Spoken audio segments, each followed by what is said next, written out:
Our guest today is Kiran Kaur Gill. Ms. Gill is the Executive Director at SALDEF, the Sikh American Legal Defense and Education Fund, where she oversees and executes programs related to policy, research, education, civic engagement, and youth leadership in the Sikh American community. Prior to her executive role, she volunteered at SALDEF to create and conduct Sikh awareness training around the country for schools, law enforcement, and state and local governments.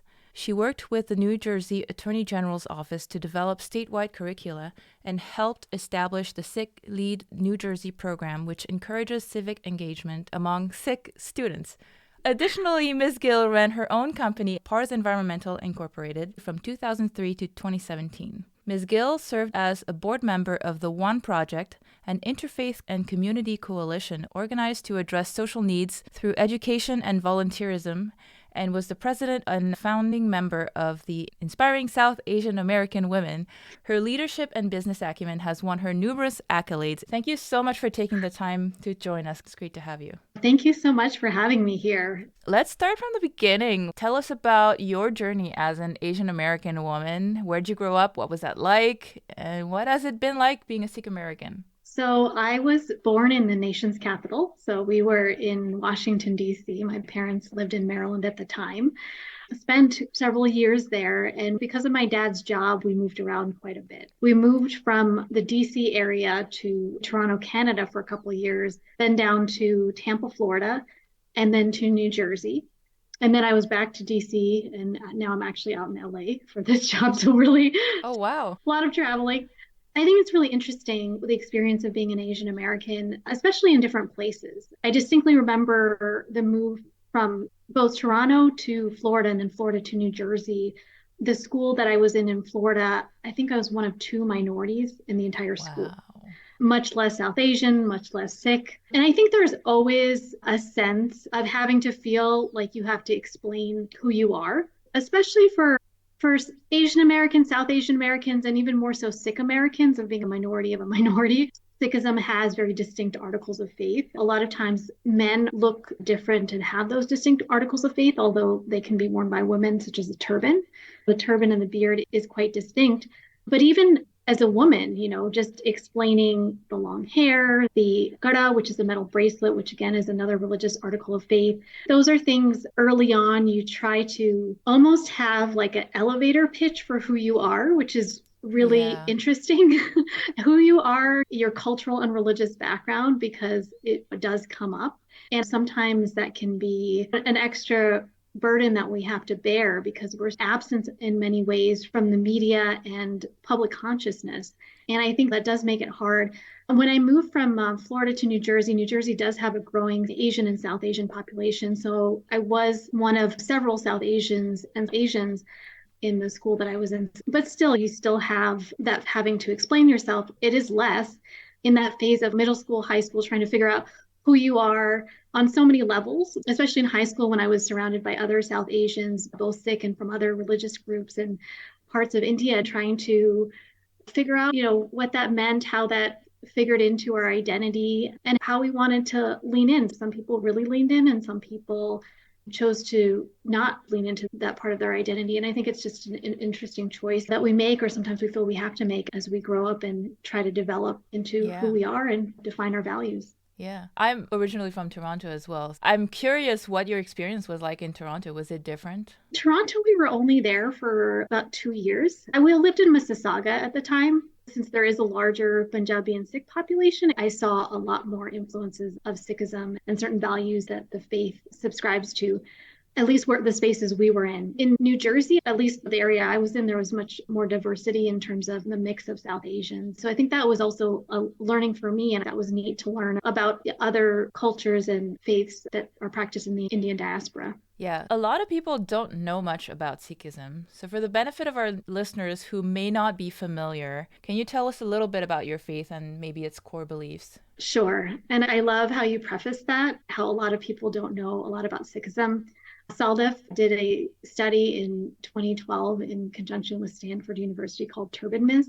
It was to see what the knowledge was in the broader public about Sikhs, if people really understood the faith or understood the articles of faith in Sikhism. And I think it was 70% of individuals couldn't define a Sikh or identify articles of faith. So there is definitely a lot of work to be done there. Sikhism is a fairly newer faith. It's a little over 500 years old. It was founded in the Punjab area of what is now between present day India and present day Pakistan, so in northern India. It was founded by a man named Guru Nanak, and he really created a philosophy based on a couple key values. One is this idea of oneness and connectivity, so believing that we're all part of the same essence, we're all one, around selfless service, seva, and really looking at, I'll say equality, but also looking at the social structures of the time. One of the things that he really pushed back upon, which unfortunately still continues today to a certain extent, is the caste system in India.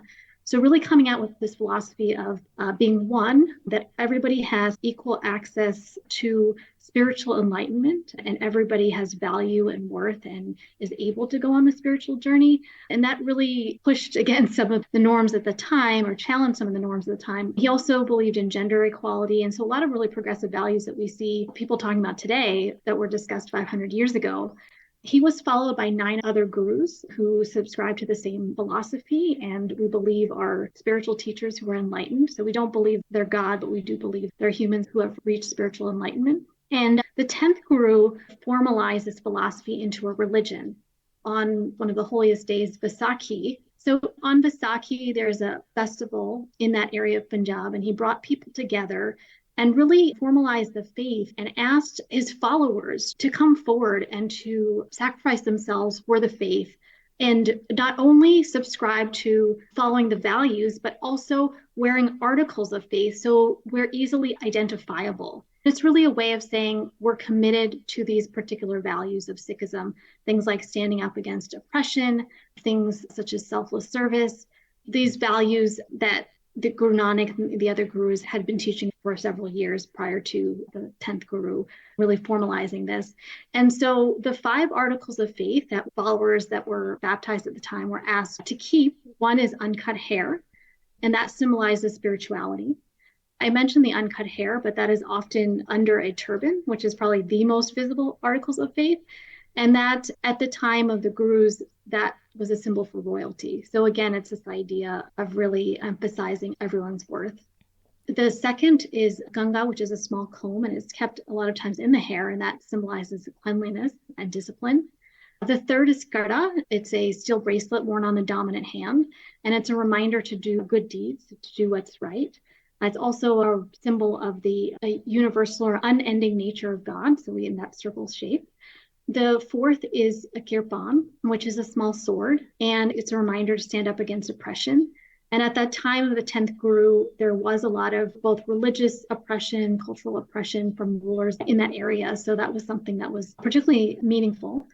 And then the fifth was kashera or kacha, which is undershorts, and it symbols readiness and discipline. So those are the most visible part of Sikhism.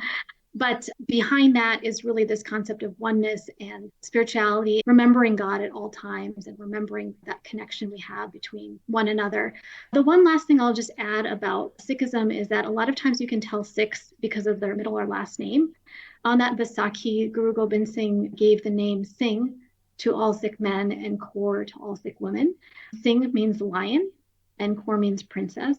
And it was a way to, again, memorialize this idea of equality. And it was a push against the caste system because a lot of times in South Asian culture, you can tell by somebody's last name what caste they are. So by saying, regardless of what your lineage is, you are a lion or you're a princess, it really reinforces this idea that we're all worthy and we're all equal rather than looking at last names that people are ascribing some sort of value to.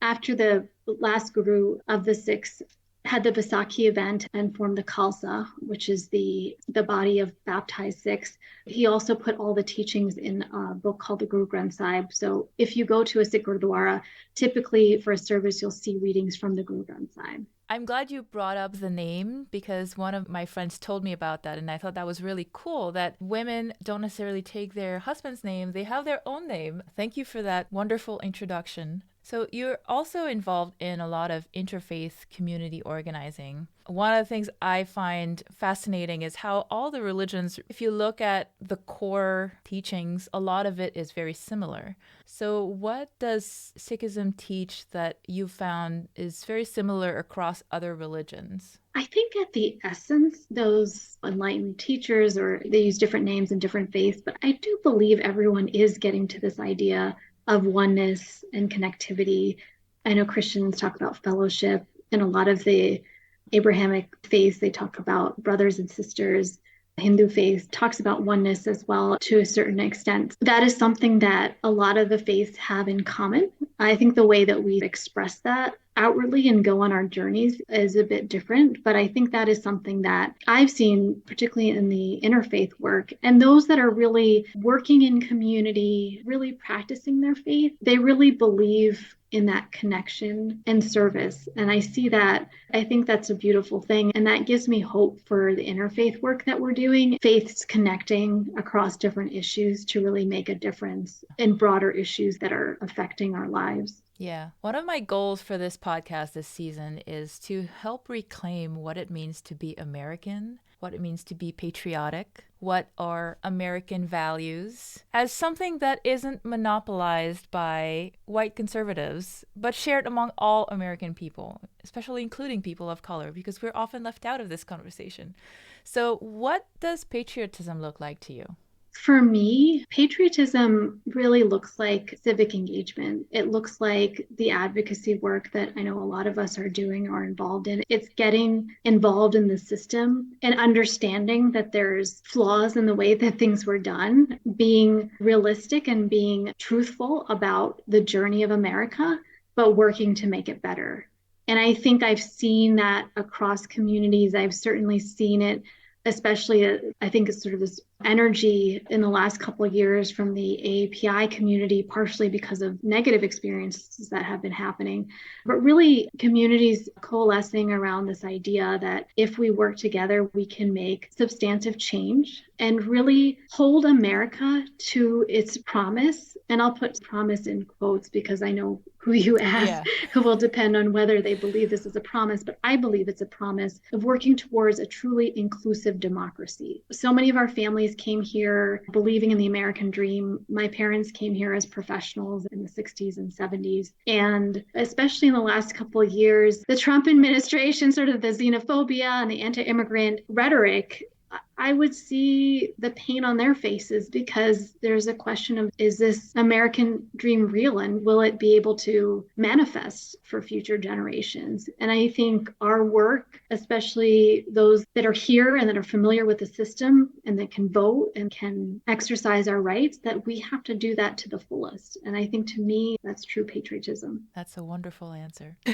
Is there a memory that stands out to you as a moment where you felt proud to be American? I think for me, when Obama was elected, seeing somebody of color, seeing somebody that had a different path. I mean, he even lived in Southeast Asia. And actually, my parents grew up in Malaysia and Singapore. So that was an interesting connection to see. That for me, and for many others, was a moment where we started seeing possibilities actually materialize. Say, okay, this is something that we can do. These are spaces we can be in. Sometimes it's hard to enter conversations because the language isn't there. And I'll see if I can elaborate on that a little bit more. A lot of times, especially as a minority, you'll have a unique experience, but it's hard sometimes to enter the conversation if it's guided by questions, comments, philosophies that in no way pertain to your real life experience. It's hard to find that entry point. And I think seeing him get elected and the types of conversations that were happening in this country allowed many of us to feel like there was more of an entry point and that we did have important contributions to make in regards to the policy and the direction of this country. Yeah, definitely opened up a lot more conversation around race. And even while he was campaigning, that was different from previous campaigns for sure. Yeah, things that experience is like, oh, hey, I've experienced that too. I didn't know it was okay to talk about that or be public, or now because it was on the national stage, like discussing it among friend groups, or I think it did really shine a light on a lot of things that were happening in this country, continue to happen. Yeah. Continuing in that theme, the phrase American values evokes very different things for different people. What does it mean to you? What would you like American values to stand for? So when I think of American values, I think of life, liberty, and the pursuit of happiness. And that's the first thing that comes to mind.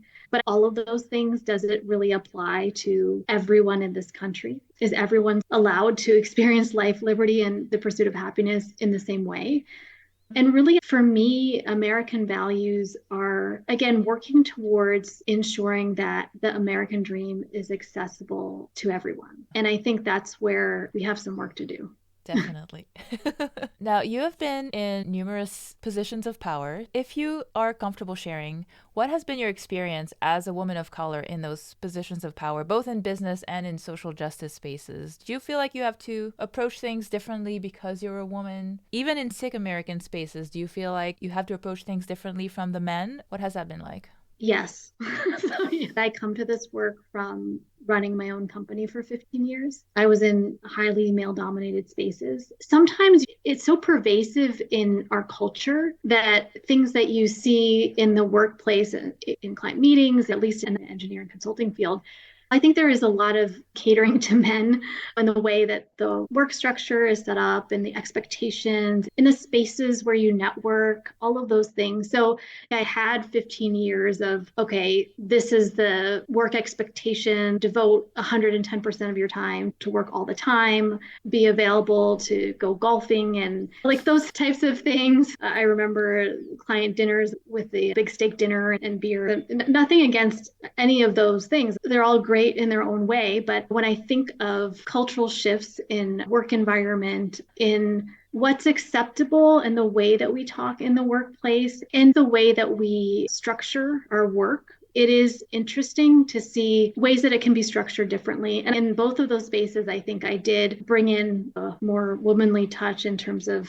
my approach to collaboration, my approach to flexibility in the workplace, ensuring that the best ideas of the day win, and ensuring that everyone is given equal time to share regardless of gender, background, or seniority. That's one aspect. The second aspect is in community. And I think sometimes we don't talk about this because it's tough. It doesn't make us look great. But I'll say South Asian culture. I don't want to put it on all Asian culture, but it can be sometimes patriarchal, even though Sikhism is very much a religion that speaks about equality. Sometimes being a young woman, trying to ensure that my voice is heard can be challenging in certain spaces. But I will also say that I've received a lot of support by men in the community as well that want to see young women in leadership positions. And I don't know if I should still put young by my name, but women in leadership positions. That's also been really nice to see. And I'll say also in my work career, I also had some men that were champions for women's leadership, and that's what we need. Yeah, there's definitely a lot of patriarchy in many of the Asian cultures, and it's a theme that comes up a lot with our guests. Preserving our culture, but also not preserving the bad parts. Yeah, exactly. Can we, maybe we should agree which parts we're preserving. Totally agree. So, what advice do you have for other Asian American women who aspire to be a leader in their community like you and who are trying to navigate those male dominated and often white dominated spaces? Finding a good support system is always helpful. There's no sort of magic formula to navigating those spaces. I think being confident in what you have to say, showing up with facts, depending on the spaces, with clear policy goals, clear objectives as to what you want to accomplish, how you can work together, collaborate, that's helpful. What we have to understand is that this work will be tough. There can be cultural barriers to women's leadership in certain spaces, but what we're doing is we're paving the way for the women that come behind us. So the work is important. Setting those boundaries, setting the norms, and changing the norms is incredibly important. And that's the work we're asking women leaders to do. I think find some wonderful support where you can and believe in yourself. There's a lot of people that are unfortunately going to try to tear you down, but if you keep showing up and you are on point, at some point they're going to take notice. And I remember that with my company. It was initially hard to network and to get things going, but I kept showing up and showing that I was serious, and people took notice when we started growing, when we became a national company, when we increased employees, and the proof is in the results. Yeah, for sure. Now, going back to SALDEF, SALDEF started their law enforcement partnership in 1999. What was the Sikh American experience in those days, and why was there a need for SALDEF? What were the issues you were trying to address at the time? The issue is lack of awareness of who Sikhs are, and particularly our articles of faith. It's important because people a lot of times do rely on law enforcement in different situations. And one incident in particular is what kicked off our law enforcement training program.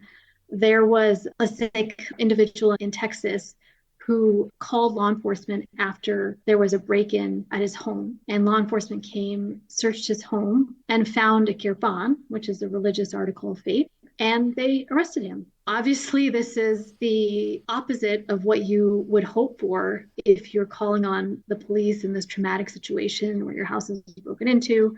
And there just wasn't awareness. And so SALDEF got involved and we explained the religious articles of faith and what they meant. The individual was released, but it was clear that there was a huge gap in knowledge of our community. And it was really necessary to share and for law enforcement to understand how to engage with the community overall. That's our goal of the training, and we continue to do that throughout the country. So soon after that program launched in 99, September 11 happened, triggered a lot of Islamophobia, xenophobia against South Asians in general, including the Sikh American community. How drastic a change was this for your community? It was huge. Like overnight, people who really didn't know who Sikhs are or think about the association of Sikhs and where they come from, there was this incorrect association with terrorism because you saw the pictures of Osama bin Laden being shown over and over on TV with a long beard and a turban, which does look similar to the articles of faith. And because there just wasn't broad awareness, people would see images of men in particular with turbans and beards, and the association was terrorist. So you saw extraordinary amount of hate crimes and hate incidents that were getting reported in the days and weeks following 9/11. And we continue to see these hate crimes rampant against our community. But for organizations like SALDEF, we went into emergency response mode, trying to help and support our community across the country. So offering legal services, victim support services, really trying to help navigate people through these really horrific experiences. We actually just came out with mental health resources as well. That's also a key part of healing and providing community support. Going from relative anonymity to the next day being labeled a terrorist. We had people that were just traveling for work. There was one person saying who was traveling on the train and he was arrested. And there was a newspaper article that indicated that they had caught one of the 9/11 terrorists. That was circulated, I think, for weeks, even after that was showed to be incorrect. He was actually taken down to the police station and released. It was just a really horrific time for the community. And I think there was a certain assumption you had about the rights you have as an American and the belonging that you have in this country. That's just such dramatic change where it really, really was a huge shock to the community. Yeah, I imagine that would change your relationship to America. Yeah, it's interesting. I was actually in New York during the time of 9/11. I lived pretty close to the World Trade Center, and I remember seeing people come up Broadway covered in ashes. We saw people jump from the towers. We saw all of it. It was horrific. But I also grew up in the 80s and 90s, and I saw a pre-9/11 world. And I think, for a lot of us that are like of my age group, we question what happened with 9/11, and we question whether we will truly be accepted as Americans. And that was a feeling that a lot of folks had. People were flying American flags, really trying to show that we are American, which is not something we should have to do, but that was a feeling that there was a need. I feel like younger Sikh Americans that grew up in the wake of 9/11 and after 9/11, really seeing these hate crimes up close, not having context of a pre-9/11 world, there is much more of a feeling of, is it possible for us to belong? How does that look? In some ways, it's sad that they had to experience hate incidents, hate crime, bullying in schools, all of those things. But I think it's also spurred a new generation of advocacy and activism in our community of younger people really wanting to get engaged because they've seen the repercussions of lack of engagement or lack of coordinated engagement in previous generations. Yeah. So would you say that before 9/11, you felt like you did belong to America? I don't know that I felt that I belonged, but I didn't feel like I was going to walk into a room and be attacked, or I didn't feel that people looked at me and my family as terrorists. Yeah. That's a stark difference, right? Before I was like, I don't know if people understand the full me or understand my background or my religion, or that there would even be an expectation that they would, because there's just again such a lack of not only understanding but visibility in media and such a erasure in our history. But walking into spaces and feeling, yeah, that level of hostility, constant hostility, I think that was new. Yeah. So you've run these training programs and you've trained over 100,000 law enforcement officers and agents at local and federal agencies, including FBI and the TSA. As an organization, what have you guys learned at SALDEF through those trainings? Maybe what have you learned about how law enforcement feels and interacts with your community? I think it really does make a difference. You gave the example of law enforcement and TSA as well. I'll speak to TSA for a minute because that also relates to 9/11. Because not only were we having issues of hate crimes and targeting of the community, we were also having issues of being surveilled by the government. And TSA screenings were a nightmare for many Sikh Americans. And we worked extensively with TSA to train them, for them to understand Sikh articles of faith, appropriate screening procedures, how to respect and treat community members with dignity as they go through this security screening process. And I think if you ask any Sikh American about what that looked like in the months after 9/11 to what it looks like now, there is a stark difference. And that difference is marked improvement. In law enforcement, I don't think it's as stark because not every community member has the same experience with law enforcement. But for the areas that we are training in, we aren't hearing cases like what I mentioned, where an individual calls law enforcement and then is handcuffed for articles of faith or for who they are or for things that should be general knowledge about Sikhism. So I think that's really good to see. In 2019, we'd actually worked with the Attorney General's office in the state of New Jersey. So Gurbir Grewal was a former AG and he himself was a Sikh. And we developed statewide training for all law enforcement in New Jersey. And I think that was really wonderful. And I remember after we had developed that training, presenting to a huge group of law enforcement officers, and the feedback that we got was so positive about what they learned and how they felt that it would be useful. And interestingly enough, we also do surveys after we do the training about what people learn, and particularly in the law enforcement setting, but also across other agencies. So many of the comments shared are those of appreciation and really saying that without the training, they would have no idea who Sikhs are. So it speaks to this lack of awareness. And there's only certain ways that you can either somebody who's Sikh, or if you happen to learn something in school. A lot of schools don't teach or share anything about religions, or not extensively. So this is something that I think is really valuable and helps them do better community engagement. That's awesome to hear that the feedback has been overwhelmingly positive. How long is the training? We customize it. Usually it's about an hour and a half to 2 hours. It can be an hour. We've done for the Attorney General's training, I think it was like 3 hours. We made that more extensive. So it can be really customized depending on what the agency is looking for. And in addition to sharing information about Sikhism, about our articles of faith, about community engagement, really try to go through specific scenarios so they understand what that engagement should look like, the do's and the don'ts. It looks a certain way for FBI, it looks like a certain way for TSA. Do and work with the agency so it is truly relevant to what they're seeing day to day. Yeah, that's great. You've also done these in schools across the country. How is teaching kids different from teaching adults in your experience? Was one easier than the other?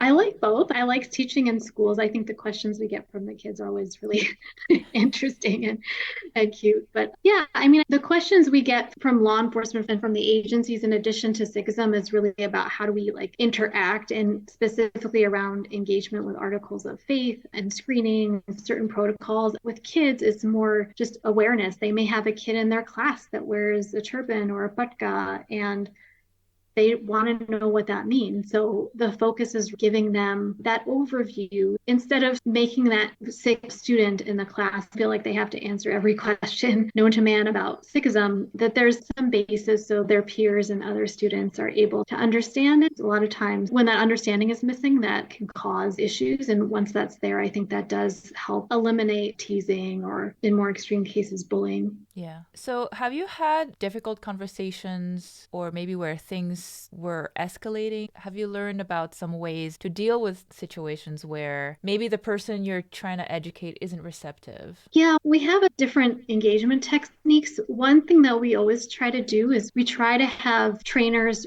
from that area or have knowledge of that local area so it's as relevant as possible. And so they have connections beyond just the training. So if they have questions or comments, we have had some police departments that have not been super receptive. Explain to them what our reality is like and why this training is necessary. We're not trying to give them an extra thing that they have to learn, like extra work on their plate, but why it's necessary from their perspective too. So I think that helps. But yeah, we see different levels of engagement throughout the country, but I would say as of now, it's overwhelmingly positive. It'll be interesting to see as we continue our engagement. We know there's been increase in xenophobia and our country is more divided on certain issues. But I think at this point, we've been fairly lucky around that. So when you have cases where, departments or schools or school districts are not responsive, they're not engaging, or they're not connecting. And I'm sure there's days where it's like, man, that was a tough one. How do you manage days like this? What are you doing to take care of your own mental health? Yeah, for me, like just stepping away and looking at the bigger picture, this work in the advocacy space, maybe as opposed to other spaces, I can certainly speak to consulting. It takes a lot of time. Progress sometimes can feel slow. So I think it's really stepping away and looking at the bigger picture. That's a good point. Stepping back and keeping the bigger picture in focus. Many Asian cultures historically have not been equipped to access mental health care, and there's still a lot of stigma around it. I was wondering if that's also the case in the Sikh community. Yeah, we have definitely seen that in the Sikh community, especially as newer immigrants. There's a focus on achievements and not really being fully open about struggles. And that can be tough because there do need to be spaces where you can talk about how we're feeling, where we can share struggles and get support. And we know that in the mental health space, and we saw this after a lot of the tragedies that we've experienced in the Sikh community, there was the mass shooting at the FedEx facility in 2021, which 8 individuals passed, 4 Sikh Americans, and the Oak Creek shooting in 2012, where 7 people passed. We really saw in those moments like there weren't culturally competent mental health resources or enough providers that could understand the cultural context and also in some cases where needed speak in language. In our case, a lot of Sikh Americans speak Punjabi. Mm-hmm. So there is this need and this gap in the community, and SALDEF is trying to fill that. We have worked on producing culturally competent mental health resources, and we are working on having those conversations in community and trying to destigmatize it. But it's a process. Yeah, it's a process. Thank you. That's well said. It's a process. It's an ongoing process. For sure. Yeah. One of the interesting things I read about Sikhism is its focus on life, like the present life, and not the afterlife, which is what many other religions focus on. They said that when somebody dies, the community gathers in worship, but it's a celebration rather than a mourning. And that is completely the opposite of what I grew up with. I'm wondering if you want to elaborate on that philosophy. Sure. One of the interesting things about Sikh philosophy is that you can really experience spiritual enlightenment in this lifetime and live in bliss. Or in Abrahamic faith, there's this idea of heaven or hell. We believe you can experience that heaven, that bliss, that enlightenment here in this lifetime. Right. And I think it's for that reason that when somebody passes, it's just their body that is no longer living, but their soul and their essence is still there. That's what we acknowledge. So if you go to a Sikh funeral, there will be hymns sung, there'll be community congregating. A lot of times, full congregations will be there.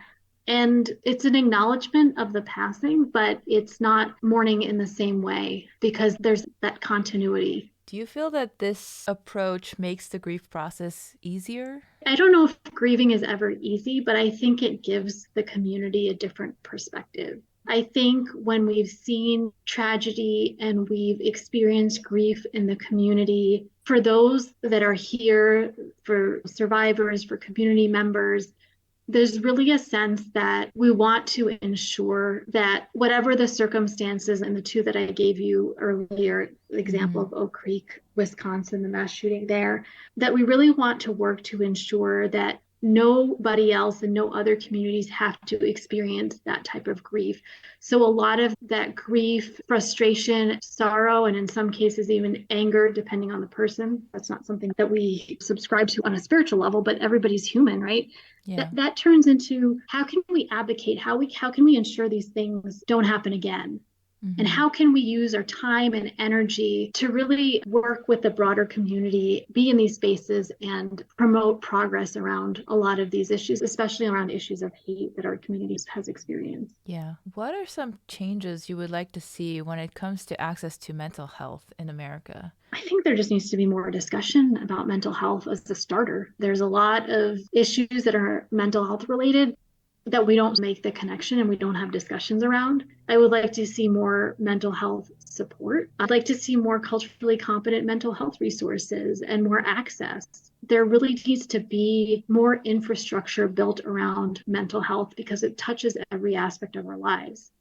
In so many parts of the country, social services are being cut in favor of supposed community safety initiatives. But mental health and wellness, that is core to issues of safety and security as well. Yeah. Ensuring that we have communities where people feel like they're supported, where people feel like they're included, where if there's issues that people are experiencing, there's places to go and get help. Those are all really critical aspects of community building and happier communities. If you look at some of the international studies and where the US falls on some of those, we're certainly not near the top in many cases. So I think that those are some key things, but a much more heavier focus. And in addition to more resources and funding devoting to developing mental health infrastructure across the United States. Yeah. One very common thing we've heard on this podcast is people saying that a lot of times when they have sought out mental health help,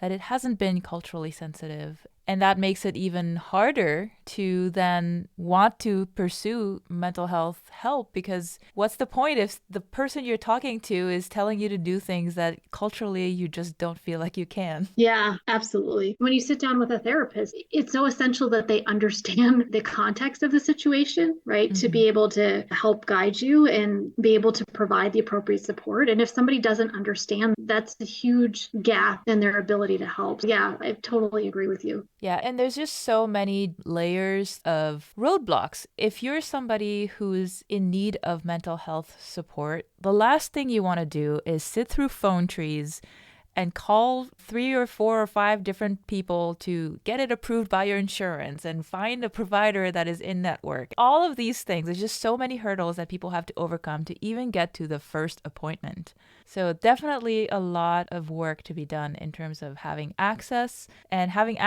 to somebody who will know what to say that is culturally relevant. Definitely. And I 100% agree with you about the phone trees and how many times can you press 1 or 2? A lot of times to be like directed to some voicemail message. This has got to change, because if people are seeking support, and a lot of times even getting to the place where they decide to seek support is difficult in itself. Right. And then having to run around and try to figure out the systems and being able to access that support, I think we really need to see significant improvement there. Yeah. And I'm sure many people get to that point where they make a call, maybe they make the second call, and then they just give up because it's just one more thing that they just don't feel like they have the energy to do.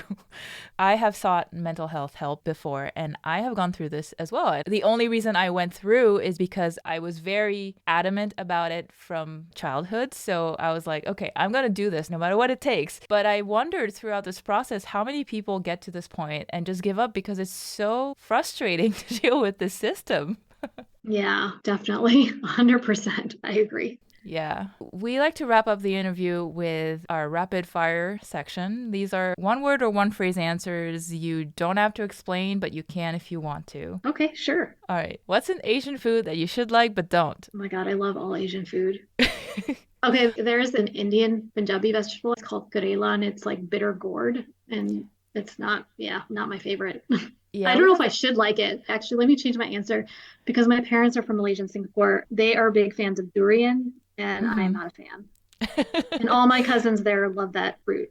Fair enough. What's an Asian food that you'll never get tired of? Dumplings. Oh, that's a good choice. When have you seen yourself represented in media and you thought, oh, that was really cool? When I first saw Bend It Like Beckham, because Ah, I was also an athlete in high school. And so when I saw that, I was like, oh my goodness, a South Asian thick girl who plays sports. So that was definitely one. The other one, just because it came to mind, we were on a youth leadership program, and one of the Sikh leaders under our program actually tried out for American Idol. So that was another cool thing to see in ooh, terms that's of Sikh. awesome. Yeah, yeah. What's your favorite environmental project that you worked on with your company? I think stormwater management, we worked with EPA and we were looking at innovative solutions. And we had done work after Hurricane Sandy. I think it was really important in the state. So it would probably be one of the ones that stuck out for me as being really important. And finally, who is someone who is currently inspiring you in the Sikh community?